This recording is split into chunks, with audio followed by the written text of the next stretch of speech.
Hello, good morning, my friends. Chaim Malevsky here, Chabad Family Programs, West Side, coming to you with a refreshing thought, a new perspective on the story of the Spies, which I understood better from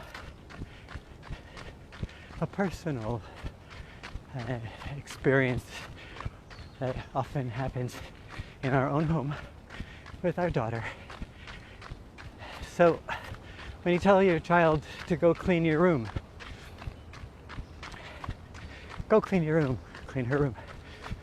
So the results vary, obviously, by family, by personality, by environment, circumstances, varying results of that instruction, go clean your room. Same here in our home, same here with myself. But one thing we found fascinating in our home was that our daughter, Mariasha, she's barely 11, and she's been doing this for a few years now. You tell her to go clean her room, the results are questionable. When you suddenly, she says, Mom, Dad, Mommy, Tati, come check out my room. And we go, and we see complete transformation. The room it's overhauled, completely redesigned from start to finish. The beds, her bed is heavy. It's like a tall bunk bed. Chests, clothing chests, bookshelves. The walls are lined all around. The whole circumference of the room is lined. But everything's moved to a different place in the room all by herself. Something that would take Herculean strength from a few men. She does it all by herself. And she's done it multiple times. Hard to understand how that could happen. But I learned a thought about the Spies from the Rebbe today, and I think this provides the explanation. And it goes as follows. In this week's Torah portion, God says, Moshe, Shelach lecha anashim v'yasuru et eretz Canaan. God says, Moshe, send for you, lecha, spies, men, people, and they will scout out the land of Israel. So the Jewish people were on the cusp of entering Israel, and there was discussion about how to conquer the land. And God said to Moshe, you can send spies if you want to. Lecha is an extra word. Shelach, send, is the name of the Torah portion. Then the next word is lecha. Lecha means for you. Rashi, the biblical commentator, says, of course there's no extra words in the Torah. What does lecha mean? Lecha means ledaitcha, on your own mind. Ani eini mitzvah lecha, says Rashi. God said to Moses, I'm not commanding you to send these spies. Im tirtza shlach, if you want to, send.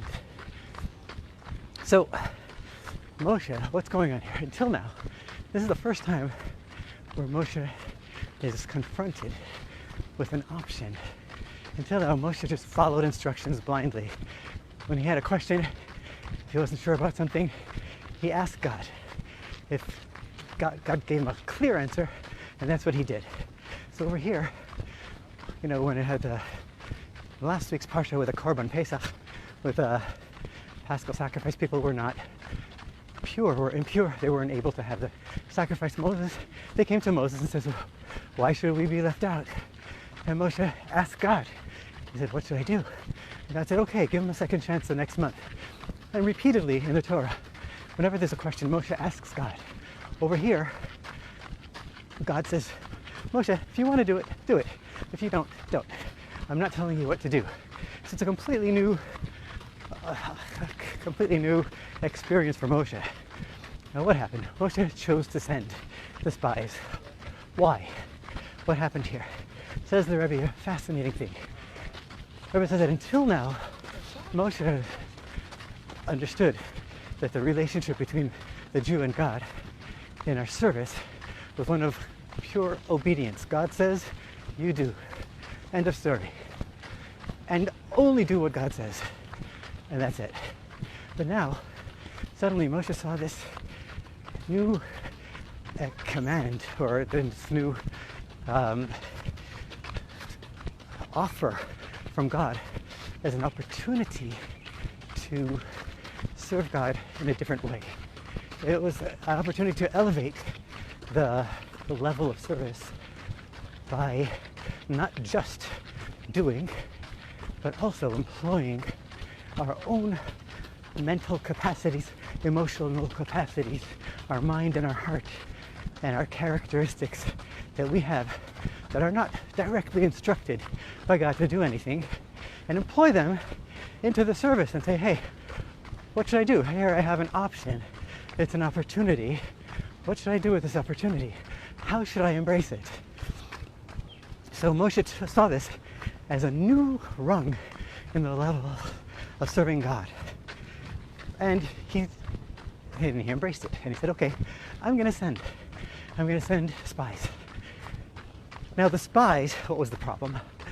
The problem was that as the story goes, the spies went and they spied out the land, and they saw these great giants. The great giants were living in Israel. They saw these great fruits, and they brought back the fruits from Israel, etc., etc. They came back and they said, the land is amazing, but we can't conquer it. It's way too powerful for us. The people are too big and strong and mighty, etc. And then it all went downhill from there. The people complained, and the decree was for that nation, that demographic of people had to actually stay in the desert for another 40 years, and their children entered the land. So it was not a good idea for what the spies did on the surface level. But so Moses embraced this opportunity to take the optional and use his own mind and character to make a choice. The spies did the same thing, but they broadened the scope to where it was unacceptable. Because their mandate, the spies' mission, was to go find out how to conquer the land. And they came back and they opined and said, no, we cannot conquer the land. So their big mistake was not in going and finding the weak spots of the land, etc. That's what they were commissioned to do. But their mistake was that they changed the results and not only said, not only followed the instruction of finding out how to conquer, but they concluded on their own that it is not possible to conquer, and we shouldn't conquer. It's not wise to conquer. So this is their mistake.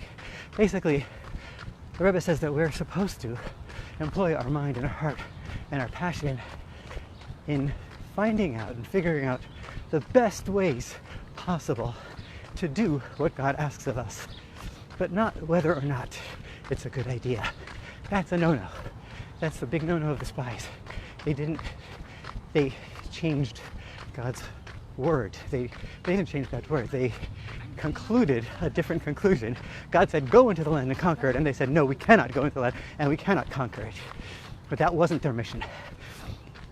So there's a risk involved, says the Rebbe. There's a big risk with God giving us this open opportunity to employ our own consciousness, our mind and our heart and our character traits.